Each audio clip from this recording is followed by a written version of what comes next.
warahmatullahi wabarakatuh. Waalaikumsalam warahmatullahi wabarakatuh. Salam sejahtera untuk kita sekalian. Selamat siang.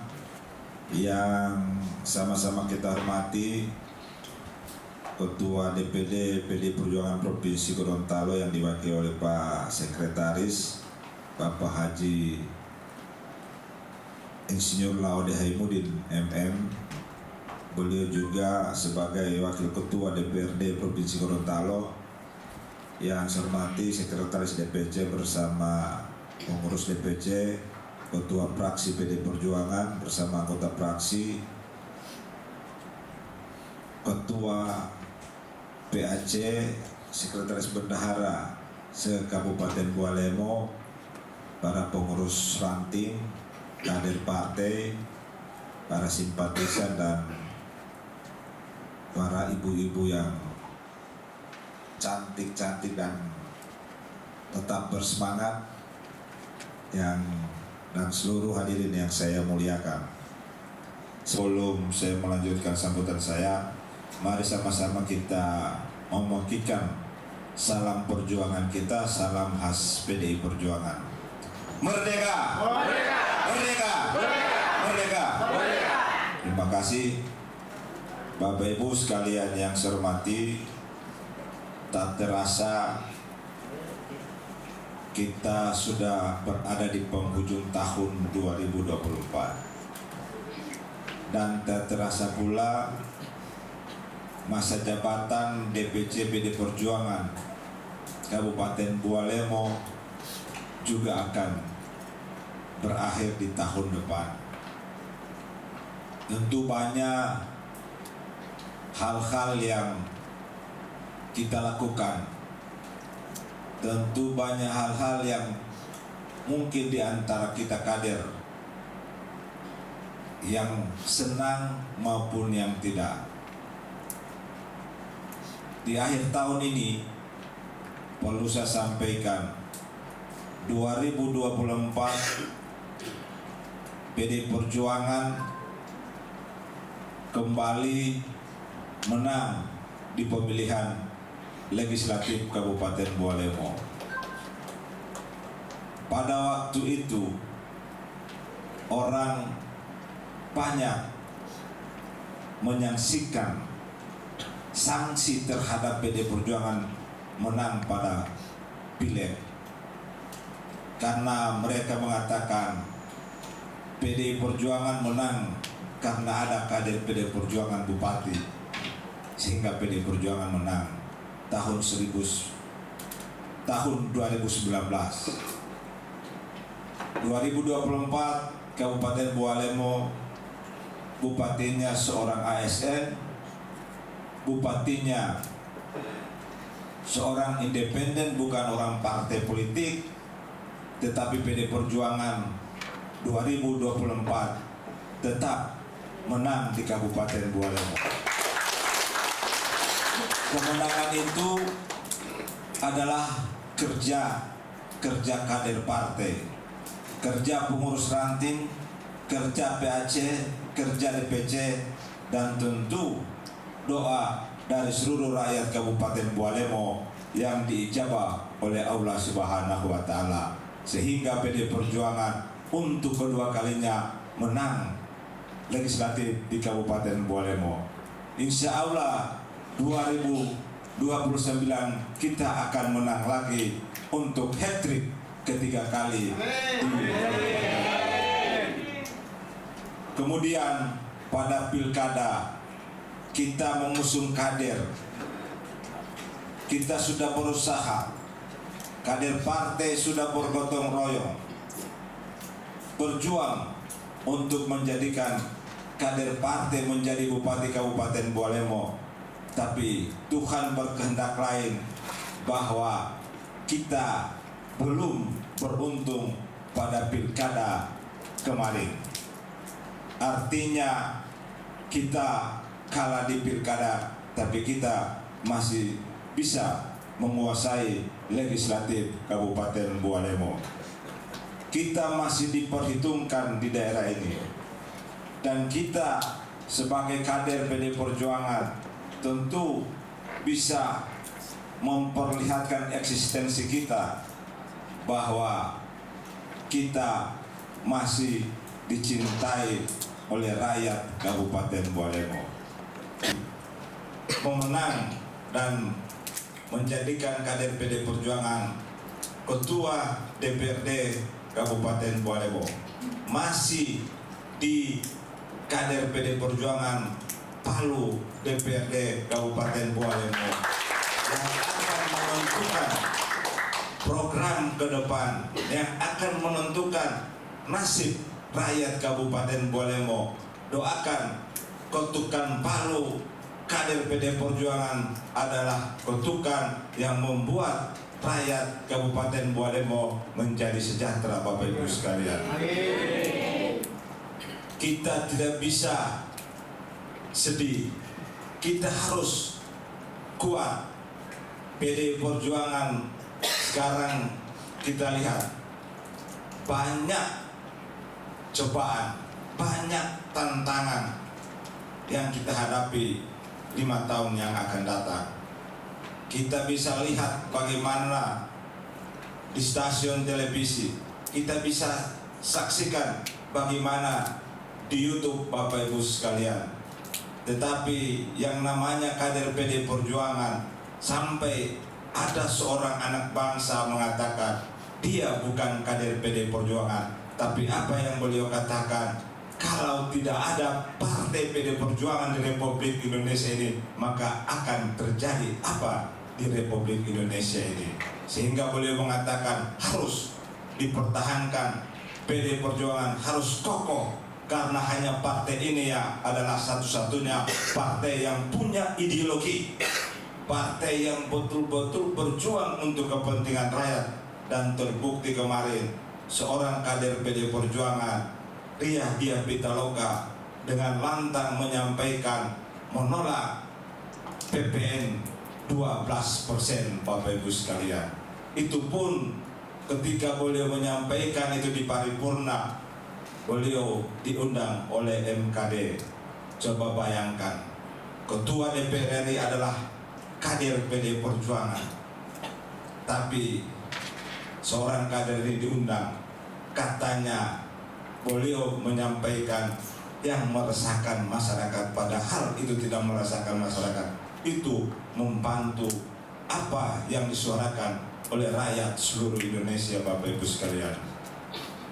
Kita harus bangga, kita harus bangga bahwa kita berada di PD Perjuangan. Kita bukan partai yang bisa dibeli, kita bukan partai yang bisa ditekan. Kita adalah partai yang memang betul-betul lahir sebelum kemerdekaan Republik Indonesia. Maka apa yang dikatakan oleh Sekjen, kalaupun tiang gantungan itu di hadapan mata kita, maka kita akan tersenyum untuk membela kebenaran.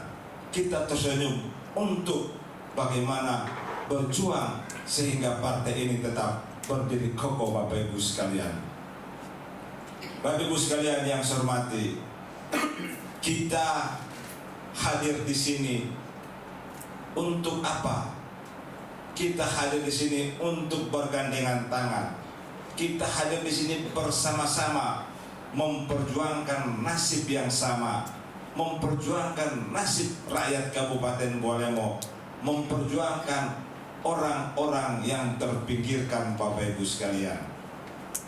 Kita diajarkan dengan apa yang harus kita katakan dengan sebuah kebenaran. Hari ini orang mengatakan itu tidak benar. Insya Allah di tahun-tahun yang akan datang, apa yang mereka katakan tidak benar itu akan menjadi sebuah kebenaran, karena kita punya prinsip. Kader PD Perjuangan harus punya prinsip. Kader PD Perjuangan harus punya keyakinan. Kader PD Perjuangan harus kokoh untuk sama-sama berjuang. Kami di DPRD begitu banyak program-program yang kami setujui untuk kepentingan rakyat. dan kami pun tidak pernah menagih kepada rakyat ketika kami memberikan bantuan. Pilihlah kami sebagai anggota DPRD dari PD Perjuangan. Tetapi kami niatkan apa yang kami berikan, apa yang kami perbuat adalah untuk kepentingan rakyat, dan biarkan Tuhan akan menilai apa yang menjadi kerja-kerja kita, apa yang menjadi tugas-tugas kita. Di politik, Bapak Ibu sekalian, orang mengatakan politik itu jahat. Orang mengatakan bahwa politik itu tidak baik. Tapi politik itu adalah seni. Politik itu adalah pengabdian. Apa yang disampaikan oleh Bung Karno pada Dedication of Life. Kebahagiaanku adalah mengabdi untuk bangsa dan tanah air. Itu pengabdian seorang politisi. Kalau mau jadi kaya, jangan terjun di politik, jadilah pengusaha. Tapi yang namanya politisi siap berjuang, karena yang namanya politisi itu resikonya berat. Resikonya berat apa yang saya sampaikan. Ketika kita salah, ketika kita pun benar, bisa saja dikatakan salah, karena kita bukan penguasa. Kita lihat sekarang apa yang terjadi. Tapi hari ini kepada kader-kader PD Perjuangan, kita harus kokoh dan kita harus kuat, dan kita harus sepakat untuk mencalonkan kembali Haja Megawati Soekarno Putri menjadi Ketua DPP PD Perjuangan untuk periode 2025-2030. Hanya seorang tokoh wanita ini yang mampu mempersatukan partai ini. Tidak ada, belum ada yang bisa menggantikan tokoh yang namanya Ibu Haja Megawati Soekarno Putri. Oleh sebab itu pada kesempatan ini saya mengajak kepada kita semua, nanti kita buatkan video untuk mendukung Haja Megawati Soekarno Putri menjadi Ketua DPP PDI Perjuangan. Bapak Ibu sekalian, kita bisa dikenang sampai beratus-ratus tahun. Bung Karno sudah berapa puluh tahun dikenang. Para nabi-nabi pun sudah ratusan tahun dikenang dengan kebaikan. Tapi ada juga yang dikenang dengan hal yang tidak baik, yaitu Fir'aun. Jangan sampai kader-kader PD Perjuangan dikenal seperti Fir'aun. Bapak Ibu sekalian, kita harus dikenal dengan hal-hal yang baik. Kita harus dikenal dengan kerja-kerja yang baik. Bapak Ibu sekalian, insya Allah tahun 2025 kita akan solid, kita akan kokoh, kita tetap berjuang untuk kepentingan rakyat Kabupaten Bualemo. Kita tetap bersatu. Saya berharap kepada kita semua, kita harus bergandengan tangan, kita harus bergotong royong untuk membantu saudara-saudara kita dalam keadaan bagaimanapun. Kita harus melakukan hal-hal yang baik. Tentu saya sebagai Ketua DPC PD Perjuangan memohon maaf kepada kader-kader PD Perjuangan. Mungkin ada kata-kata saya yang salah, mungkin ada perbuatan-perbuatan saya yang salah. Saya mohon maaf di akhir tahun ini. Kita tahu bersama, tidak ada orang yang sempurna. Kita semua punya kekurangan, kita semua punya celah, kita semua punya hal-hal yang negatif. Tetapi mari kita sama-sama berjuang untuk kebaikan partai, berjuang untuk daerah kita yang kita cintai, Kabupaten Bualemo. Insya Allah ke depan kita kalau bersatu, kita kalau kuat, insya Allah kemenangan tetap ada di PD Perjuangan.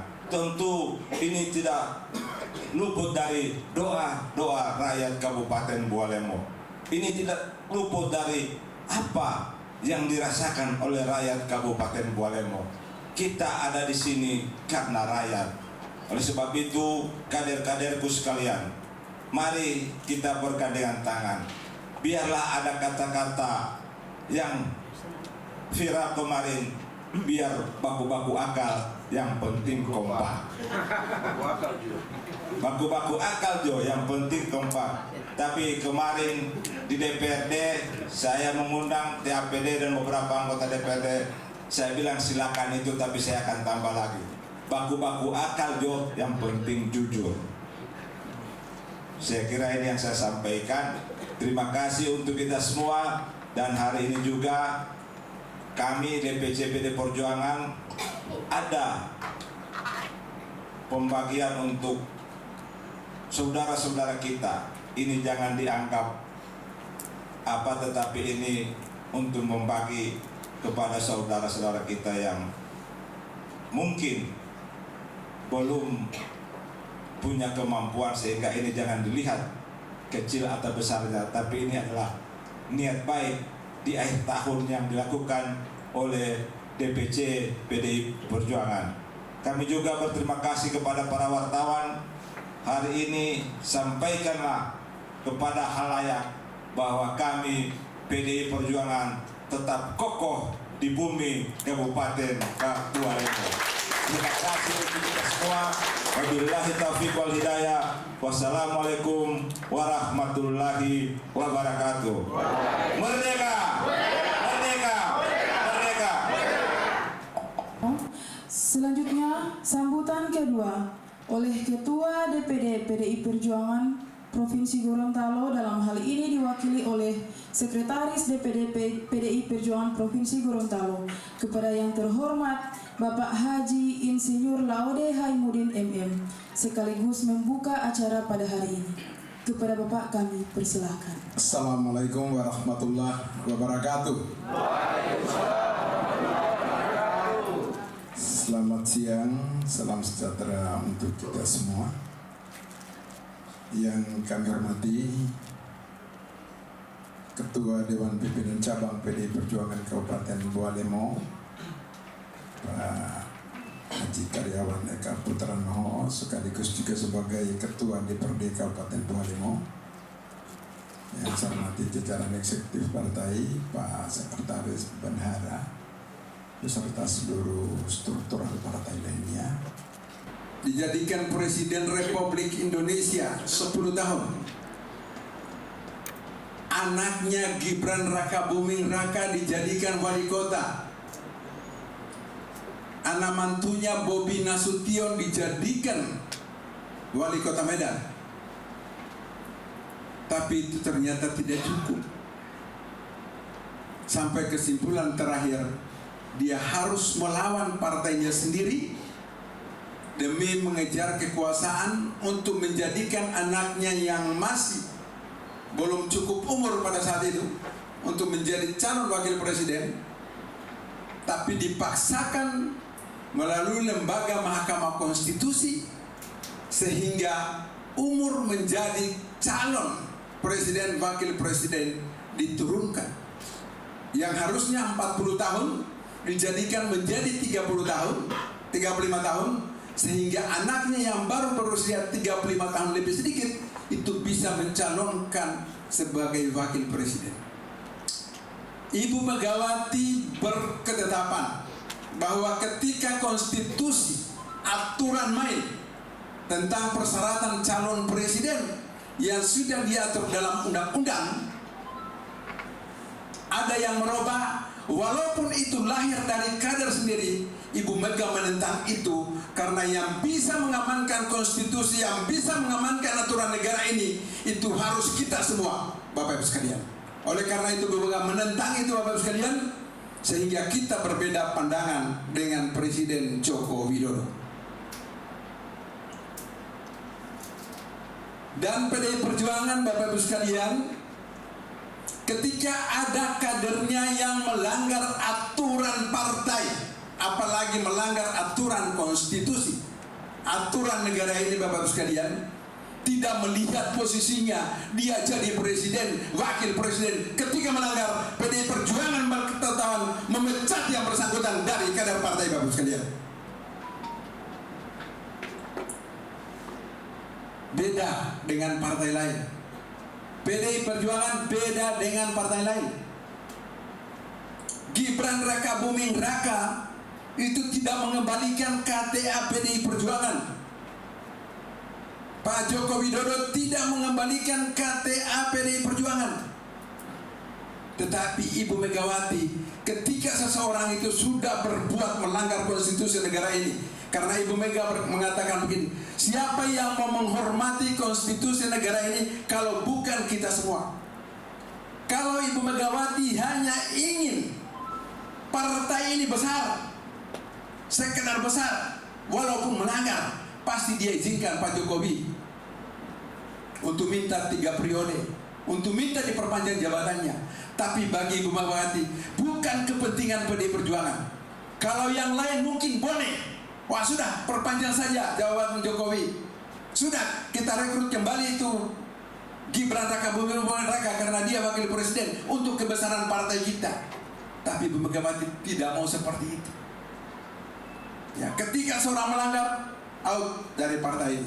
Dan pada tanggal 16, kebetulan kami ada di Bali pada saat itu, maka diumumkan pemecatan 27 kader PDI Perjuangan, termasuk Pak Jokowi, mantan Presiden Republik Indonesia, Wakil Presiden Republik Indonesia Gibran Raka Buming Raka, dan Gubernur Sumatera Utara terpilih Bobi Nasution dinyatakan dipecat dari PDI Perjuangan. Kalau yang lain Pak tidak mau, malah orang mau ambil. Ya. Ini kita berbicara komitmen. Ya. Dan ini tidak mudah. Dan apa yang menjadi, saya sampaikan kepada semua kader partai Bapak sekalian, dengan pemecatan Bapak Joko Widodo, mantan Presiden Republik Indonesia, pemecatan Gibran Raka Buming Raka, Wakil Presiden saat ini Republik Indonesia, pemecatan Bobi Nasution, Gubernur Sumatera Utara terpilih saat ini Bapak sekalian. Ibu Mega sudah meyakini bahwa kita pasti akan dikerjai, pasti akan dirongrong, pasti akan dicari-cari kesalahannya. Dan sebagai partai yang sudah teruji oleh sejarah, karena PDI Perjuangan ini bukan partai yang kemarin, partai yang teruji oleh sejarah. Sejak didirikan PNI 1926, alhamdulillah PDI Perjuangan sampai saat ini Bapak sekalian masih bertahan di bumi pertiwi Indonesia. Dan pada pemilu 2024 yang lalu, walaupun kita berhadapan dengan Presiden Jokowi yang sudah mengkhianati kita, alhamdulillah rakyat Indonesia masih menjatuhkan pilihannya pada PDI Perjuangan, sehingga di Republik ini tetap sebagai pemenang PDI Perjuangan. Saya orang yang hampir tiap tahun bertemu Joko Widodo. Hampir tiap tahun saya bertemu beliau, baik di rapat-rapat partai maupun ada agenda-agenda yang kadang-kala agenda nasional. 2014 saya ketua harian tim pemenangan Jokowi di Provinsi Gorontalo. 2019 saya sekretaris PDI Perjuangan pemenangan Jokowi Ma'ruf Amin di Provinsi Gorontalo. Saya begitu melihat beliau sangat lugu. Saya punya keyakinan bahwa beliau adalah orang yang konsisten.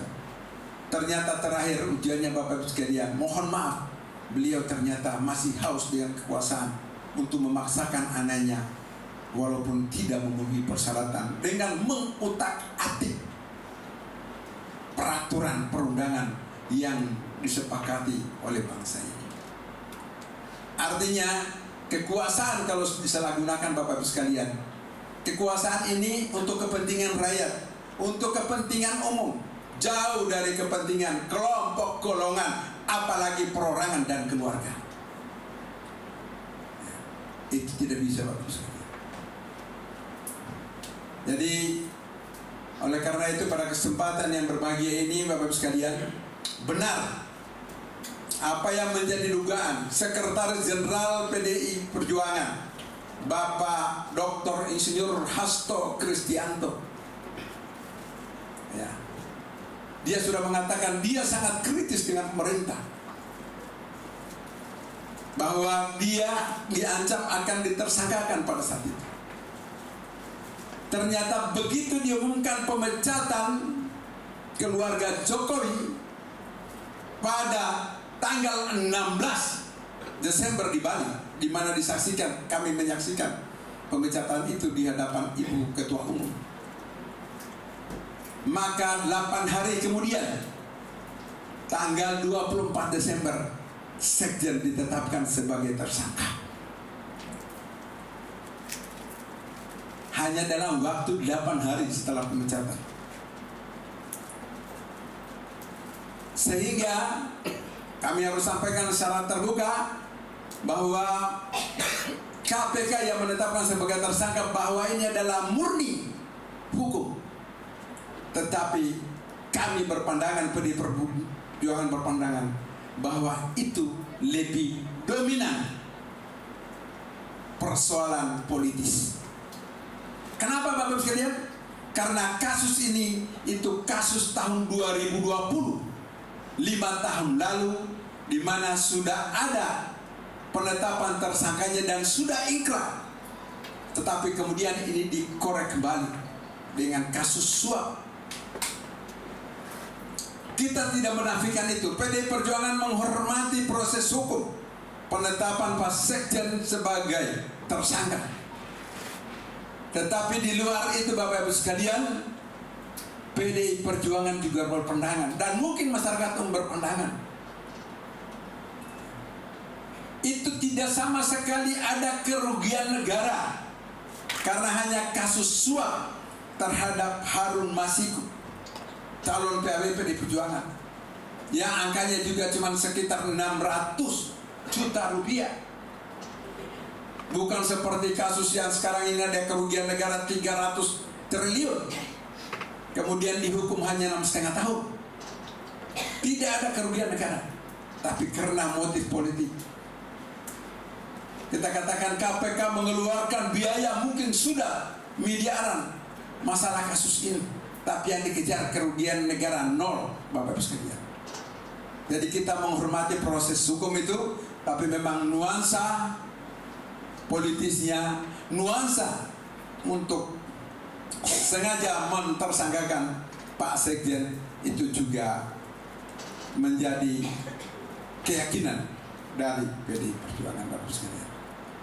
Oleh karena itu Bapak sekalian, sekali lagi Ibu Ketua Umum memesankan, mari kita rapatkan barisan. Kita kembali mengalami ujian sejarah. PDI Perjuangan ini biasa. Dulu pada zaman Orde Baru, PDI Perjuangan mau bertemu saja, ini Pak Eka. Kebetulan mungkin yang paling senior di partai ini adalah Pak Eka dan saya. Beliau lebih senior dari saya.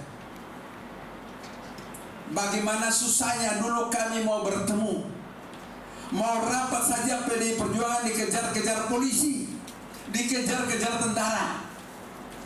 Ya. Alhamdulillah lahir reformasi 99. PDI Perjuangan memenangkan pertarungan pada tahun 99, sehingga kemudian bisa kita bebas mengeluarkan pendapat apapun, dijamin Bapak Ibu sekalian. Kita lolos dari semua ujian sejarah itu, dan kembali saat ini kita mengalami ujian sejarah. Dan Ibu Megawati, Bapak Ibu sekalian, dengan usia nanti pada tanggal 23 Januari 2025, 78 tahun, Ibu Megawati sudah mengatakan kepada kami, saya beberapa tahun yang lalu sebelum kejadian ini, Ibu Megawati mengatakan, saya sudah mau istirahat, saya sudah ingin menikmati kehidupan saya bersama cucu-cucu saya. Tetapi dengan kejadian hari ini Bapak sekalian, Ibu Megawati mengatakan bahwa semangat saya bangkit kembali dan bersedia untuk mencalonkan kembali sebagai Ketua Umum PDI Perjuangan 2025-2030. Karena tidak ingin ini akan dikoyak-koyak, kita akan dipecah belah Bapak Ibu sekalian. Oleh karena itu Bapak Ibu sekalian, ini juga menjadi bahwa sebentar lagi kita akan menghadapi kongres partai pada tahun 2025, belum tahu tempatnya. Insya Allah dalam skedul itu sekitar bulan April. Tapi akan diawali dengan konvercap dan konverda. dalam rangka memilih kembali ketua dan struktur pengurus DPC, ketua dan struktur pengurus DPD. Setelah itu kongres. Bapak sekalian, terima kasih. Dan kepada ibu-ibu, boleh maaf ini agak terlambat, kesian tadi datang jam 10 ini Pak Ketua. Insya Allah setelah ini kita layani dulu mereka sehingga mereka bisa kembali lebih cepat, dan mudah-mudahan ada manfaat yang dibagikan oleh DPC PD Perjuangan Kabupaten Bua Lemong. Tapi karena demikian yang dapat kami sampaikan, terima kasih, mohon maaf bila ada yang kurang berkenan. Dengan mengucapkan basmalah, Bismillahirrahmanirrahim, rangkaian acara temu kader dan zikir dengan tema Satyam Eva Jayate, pada akhirnya kebenaran akan menang. DPC Kabupaten Bua Lemong saya nyatakan dibuka dengan resmi. Terima kasih. Merdeka!